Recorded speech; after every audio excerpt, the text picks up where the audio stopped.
Oi, bom dia, boa tarde, boa noite. Eu sou o professor Daniel e a gente está iniciando mais uma aula de português.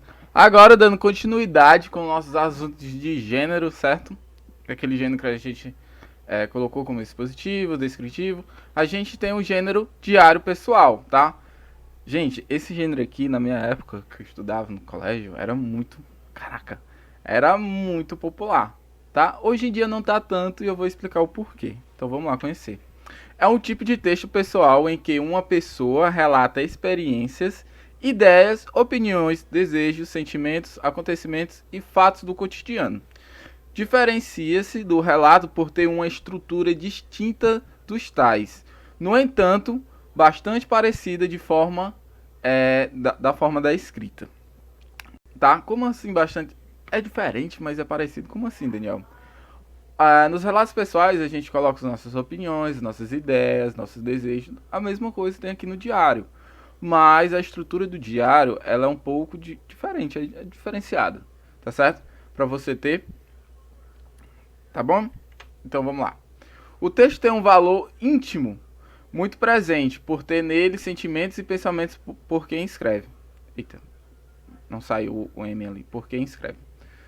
Com o desenvolvimento das redes sociais na internet, esse gênero foi perdendo um pouco seu lugar como principal gênero para colocar suas ideias e pensamentos.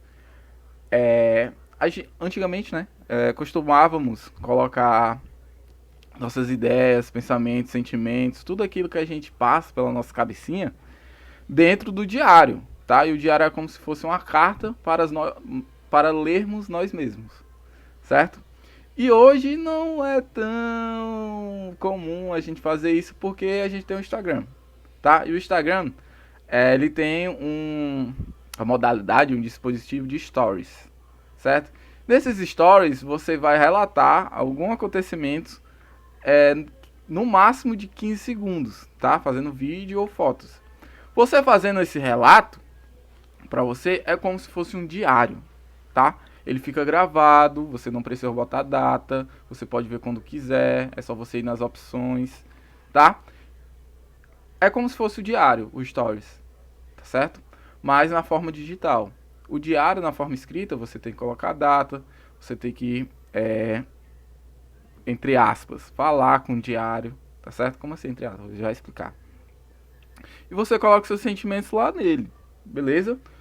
E no diário tem assinatura também, tá? No final, já eu explico na estrutura.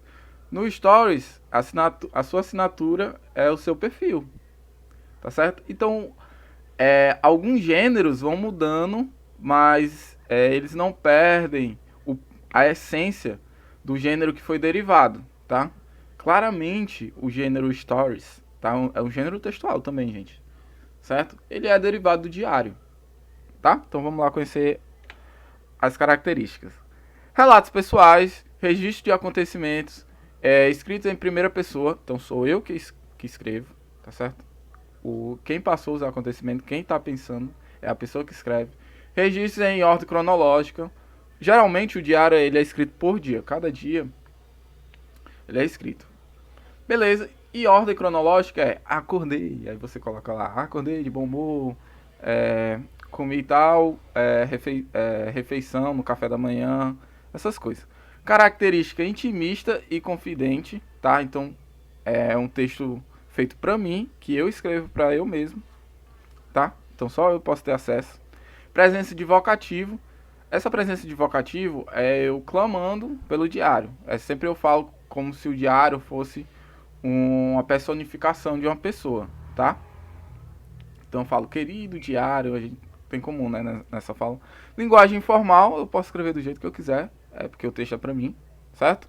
E textos assinados. O texto sempre vai ser assinado pelo autor, ok? Estrutura, data e local. São indicados no início do texto o local e a data em que foi escrito como numa carta, é como se fosse uma carta, certo? Então vai ter lá perto do cabeçalho, vai ter a sua data e o seu local. Vocativo, aquilo que eu falei, geralmente é incluído no começo do texto como querido diário, querido amigo diário. Em alguns casos, eita, não saiu aqui. Em alguns casos, as pessoas preferem inventar um nome fictício para ele, como se fosse um amigo íntimo. Ó, é isso que eu falei. A personificação do inanimado para o animado, tá? Que a gente coloca vida no diário, certo? Ele passa a ser um ser pra gente. Corpo de texto, onde se desenvolve os relatos do diário, as ideias e sensações do autor. E a assinatura é a assinatura normal do texto, tá? Você assina lá no final, sempre no final, ok? E a gente tem as atividades. Atividade no livro, página 219, eita. E elaborar um diário, tá certo? Caraca, Daniel, tu vai ler um diário que é íntimo meu? Ah, pipipi. Então não coloca essas coisas íntimas, tá? Que você, eu gosto de pessoa tal na sala. Não coloque isso. Coloque sobre o seu dia, como é que é seu dia, como é que você faz suas atividades. Pode ter isso no diário, beleza? No mais é isto e tchau.